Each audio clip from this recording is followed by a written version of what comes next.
মা মারা গেল, সেই কারণে আর যাওয়া হয়নি। তো আমি আমার এই গল্পটা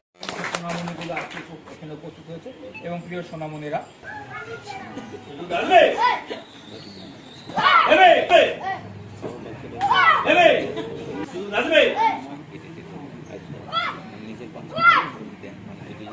স্টুডেন্ট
স্যার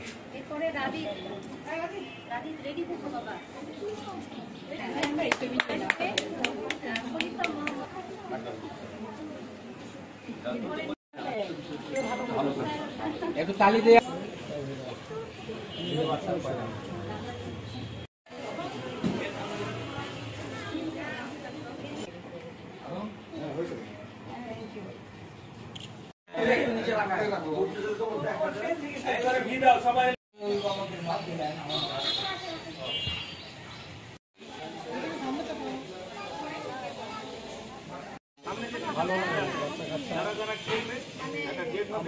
আমি এই অনুষ্ঠানে আসতে পারে আমার ভালো লাগলো যে আসলে আমার নিজের ছোটবেলা থেকে আমি যেটা বলেছি যে ক্যারাতের এই ড্রেসটা আমার ব্যক্তিগতভাবে খুব পছন্দের একটা ড্রেস এবং আমি নিজেও খুব ছোটবেলা থেকে ইচ্ছা করতো শিখতে, কিন্তু আসলে আমাদের সময় ওই ধরনের পরিবেশ বা ওই ধরনের উপজেলাগুলিতে বা জেলাগুলিতে এই সুযোগগুলি ছিল না। আমার আজকে এখানে এসে খুবই ভালো লাগলো যে আমাদের বাচ্চারা যেভাবে মানে এদের চোখে মুখে কারাতে কথা বলছে, যে তারা যে জোর করে না, তারা যে নিজের আগ্রহে শিখছে এবং তারা যে নিজেদের আত্মরক্ষার জন্য নিজেদেরকে তৈরি করছে এবং একই সাথে তার যে শারীরিক মানসিক বিকাশ হচ্ছে, এটা দেখতে পেরে আমার খুবই ভালো লাগলো। এবং আমাদের এখানকার অনেক বাচ্চারা ন্যাশনাল পর্যায়ে পুরস্কার পাওয়া, আমি আশা করব আমাদের এইসব বাচ্চারা একদিন জয়পুরহাট সহ দেশের নাম আমাদের উজ্জ্বল করবে এবং তারা বিভিন্ন জায়গায় তাদের সফলতা অর্জন করে নিয়ে আসবে এবং